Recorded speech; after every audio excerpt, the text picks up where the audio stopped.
Joel Klatt. Second guy this morning, by the way, that I've never actually met, but I get a chance to watch all the time. Does an awesome job for Fox Sports. He's the Fox Sports 1 draft analyst all over college football. He's got a big board up at foxsports.com. Awesome hair. I'm extremely, extremely jealous. There's a lot to like about Joel, unless you're envious like I am. Joel, it's Ross Tucker. Thanks for coming on, man.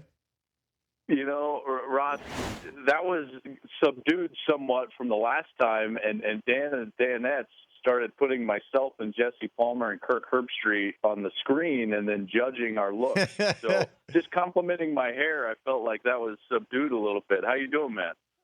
Who do you think would win if this was your big board of college football analyst hair?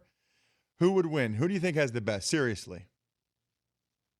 Just college analyst hair? Yes. Oh man, that's a really tough one. Maybe like does Brock Hewitt's got good hair, right? Brock Hewitt has pretty good hair. To me though, that's more like second round hair. To me, it's either Jesse Palmer or you, I'd say. All right. Well, I did see Jesse last year, and we actually shared a flight from Birmingham to Alabama.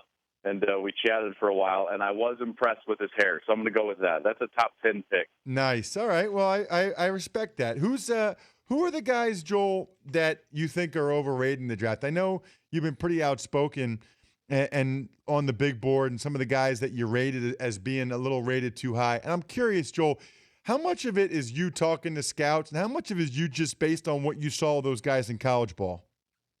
Yeah, you know, I generally try to stick with my own evaluation and just try to trust my own eyes. You know, my father was a high school football coach for 30 years. I've been around the game for a long time, and obviously I haven't been around the game for as long as some of these scouts and people in the NFL, but there is an element to the holistic game that I feel like I have a solid grasp of rather than just watching film through tunnel vision of a kid's technical ability.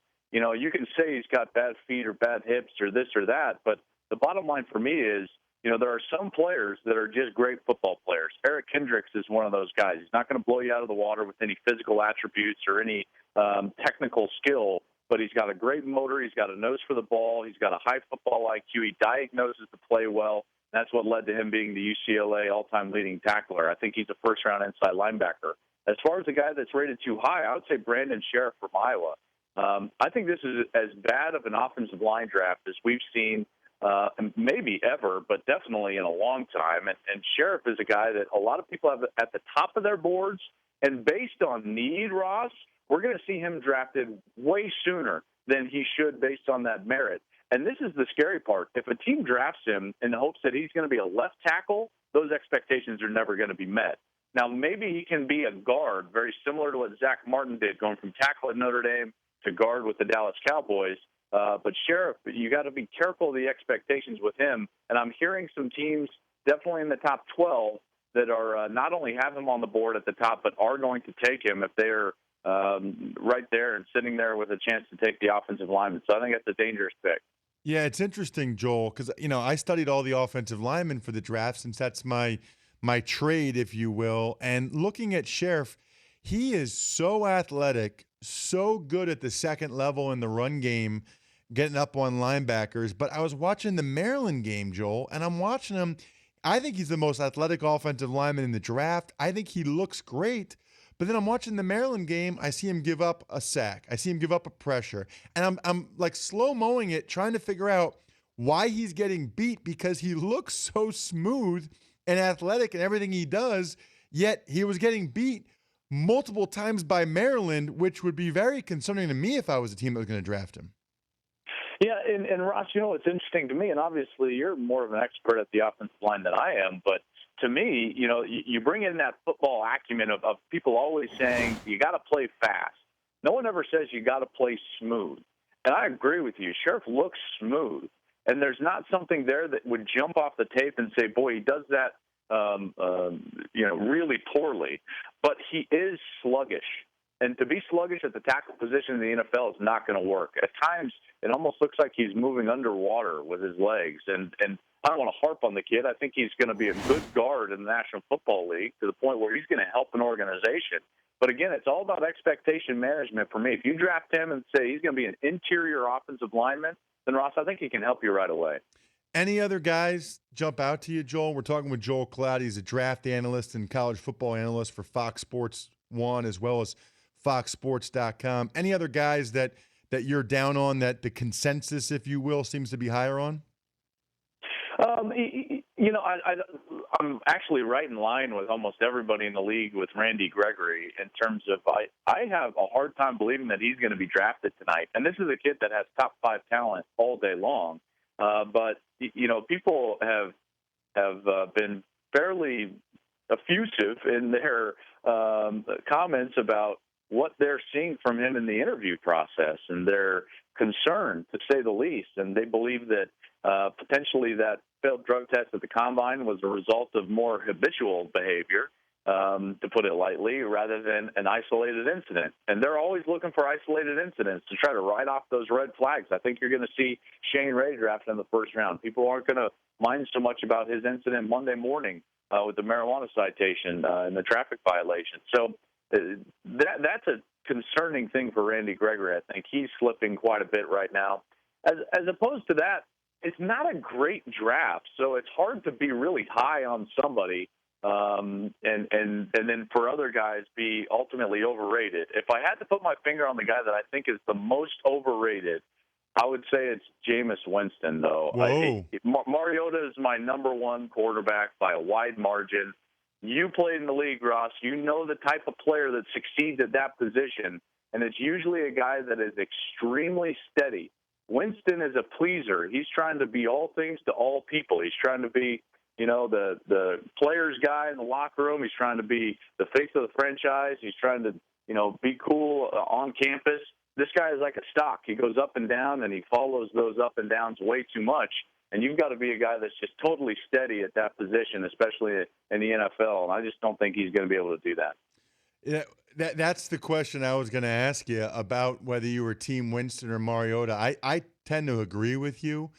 Do you think there's a chance that Winston's a bust, or a pretty good chance that he's a bust like 5 years from now out of the league? Could it be that bad, Joel? Well, this is the problem with being selected up there, and you're seeing this with a lot of different quarterbacks that are selected high. If you're a quarterback that there's a lot of question marks, you don't want to get selected in the top 5 picks of the draft because people are going to expect it from you right away. People don't allow the clock of development to be there for quarterbacks, especially young quarterbacks in this league. And so you're seeing right now people are like, turning point season with Colin Kaepernick, turning point season with RG3, turning point season for Ryan Tannehill, all of these players. And in my mind, I think to myself, it takes a few years for these guys that aren't going to be all-time great Hall of Fame quarterbacks to be a serviceable, solid starter that can get you to the playoffs and potentially win if you got a great defense.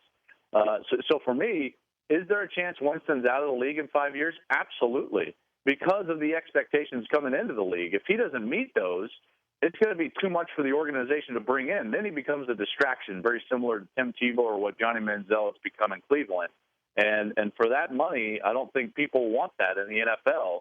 And so there's a very good chance for my taste that Winston's going to be out of the league within 6 years. Joel, let's end on a positive note. Last question for Joel Klatt, who's Fox Sports 1 draft analyst. You got a big board up at foxsports.com. Does a really nice job in college football as well. Give me 1 or 2 guys that you're really high on, that you really like, that you really think are underrated, other than Mariota, who we know you love. Yeah, I love Mariota. Like I said, I mentioned one of them earlier, Eric Kendricks, the linebacker from UCLA. I think that he may slip into the second. I think he's a great value at that point. I think he's a great pick in the late first round. I really, really like Eric Kendricks, his whole disposition and what he brings to the table. I'm a big fan of all the wide receivers. I think Kevin White's going to be a great player. I think Amari Cooper is going to be a great player. The one guy that I think is going to be better than all the rest, and he's slipped a little bit to the point where he may end up the 4th pick to Oakland right now, and I think he's the best player in the draft, is Leonard Williams. Leonard Williams, if he develops kind of that mean streak that we see from J.J. Watt, he could be a dominant player on the defensive side in the National Football League. You don't find that often. Ross, he's the type of guy that can disrupt the game and be disruptive from any spot on the defensive line. So rare at 300 pounds to be a tackle, nose tackle. He can play defensive end, get to the quarterback, be productive. So I'd say Leonard Williams would be that guy. Not a lot of people are talking about him. And if he does slip to Oakland, all of a sudden you're going to see Oakland with two guys in their defensive front seven, and Khalil Mack and Leonard Williams, that I think in 3 or 4 years could each be top 5, 7 defensive players in the National Football League. Yeah, a lot of people are comparing him to Richard Seymour, and I tell people all the time, Joel, that was the best guy I ever played against, best defensive lineman at least. Richard Seymour was unbelievable. People say, well, you never had more than 8 sacks. Well, that's because of how that defense was designed. He was awesome. So if Leonard Williams is as good as Seymour or that kind of player, sign me up to take him as high as possible. Joel, really appreciate the time. Absolutely. Anytime, Ross. Appreciate it, bud. All right. Check out Joel's stuff over at foxsports.com or, of course, on Fox Sports 1.